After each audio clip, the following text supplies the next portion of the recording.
Hello everyone, welcome back to our channel How to Tutorials. In today's video, we're going to see how you can transfer any kind of files from your Android device to your iOS iPhone. So let's dive right into it.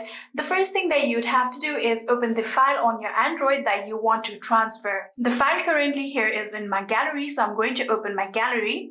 And in here, this is the file that I want to transfer, so simply just tap on it. And in here, you can see there is the share button. You can simply just tap on it and then tap on Quick Share.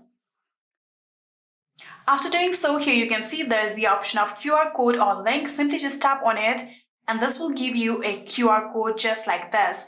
Now you'll have to take your iPhone and open your camera in your iPhone. Just like this, here you can see, scan this QR. Just like this, you can tap on this link.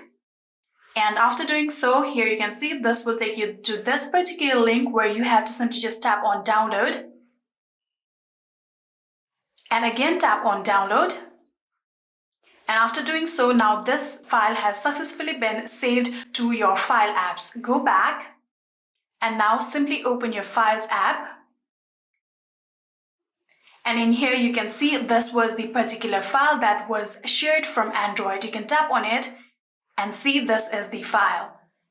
And that is how you can transfer your file from Android to your iOS. If you want to transfer the whole data, you would have to first of all reset all of your iPhone, and then on your Android, what you're going to do is go to your Play Store. Here you can see this is the Play Store app. Simply just open the app, and in here you'll have to tap on this search icon right here. And on the search bar, tap on it and start typing Move to iOS. Here you can see this is the application. You can simply just tap on it, and here you can see this is the application that you would have to install on your Android. After installing this application, you will be able to successfully transfer all of the data from your Android to your iOS. And that is it. That is how you can transfer file from Android device to your iOS. I hope this video was helpful to you guys. If it was, please do not forget to hit that subscribe button and like our video. Thank you so much for watching. See you in the next.